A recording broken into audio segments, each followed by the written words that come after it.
മിശിഹായിൽ സ്നേഹം നിറഞ്ഞവരെ, Christmas time നമുക്ക് എപ്പോഴും മനസ്സിന് കുളിരേകുന്ന സന്തോഷത്തിൻ്റെയും സമാധാനത്തിൻ്റെയും ഒരു സമയമാണ്.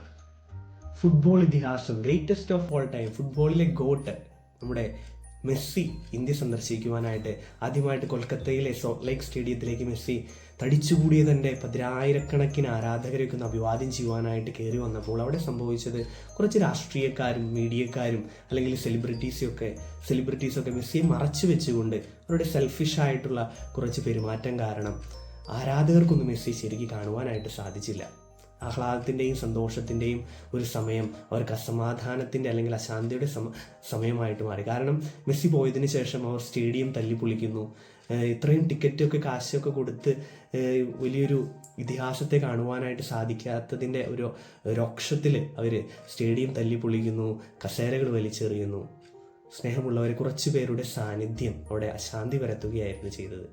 അപ്പോൾ നമുക്കൊന്ന് ചിന്തിച്ചു നോക്കാം നമ്മുടെ ജീവിതത്തിലേക്ക്. എൻ്റെ സാന്നിധ്യം, എൻ്റെ പ്രസൻസ്, ഞാനായിരിക്കുന്ന സ്ഥലത്ത്, എൻ്റെ കുടുംബത്തിൽ, എൻ്റെ ഫ്രണ്ട് സർക്കിളിൽ, അല്ലെങ്കിൽ ഞാൻ ജോലി ചെയ്യുന്ന സ്ഥലത്ത് സമാധാനം പകരുന്ന ഒരാളാണോ ഞാൻ, ഒരു വ്യക്തിത്വമാണോ ഞാൻ എന്ന് നമുക്കൊന്ന് ചിന്തിക്കാം.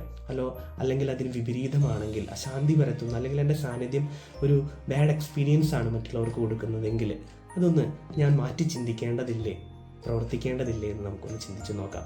ബൈബിളിൽ പറയുന്ന ആ മനോഹരമായ തിരുവചനം, ദൂതന്മാർ പാടിയതുപോലെ, അത്യുന്നതങ്ങളിൽ ദൈവത്തിന് മഹത്വം, ഭൂമിയിൽ ദൈവകൃപ നിറഞ്ഞവർക്ക് സമാധാനം. അപ്പോൾ ദൈവത്തിൻ്റെ കൃപ നിറഞ്ഞവരാണെങ്കിൽ സമാധാനം മറച്ചു വയ്ക്കാതെ, ഈശോയെ മറച്ചു വയ്ക്കാതെ സമാധാനം പകർന്നു കൊടുക്കുന്ന ആളുകളായിട്ട്, വ്യക്തിത്വങ്ങളായിട്ട് മാറുവാനായിട്ട് നമുക്ക് പരിശ്രമിക്കാം. വചനം വീണ്ടും നമ്മളെ പഠിപ്പിക്കുന്നുണ്ടല്ലോ, സമാധാനം സ്ഥാപിക്കുന്നവർ ഭാഗ്യവാന്മാർ, അവർ ദൈവപുത്രന്മാരെന്ന് വിളിക്കപ്പെടും. അപ്പോൾ ദൈവപുത്രൻ്റെ ആഗമനത്തിനായിട്ട് കാത്തിരിക്കുന്ന നമുക്ക് സമാധാനം സ്ഥാപിക്കുന്നവരായിട്ട്, സമാധാനം പകരുന്നവരായിട്ട് മാറുവാനായിട്ട് പരിശ്രമിക്കാം.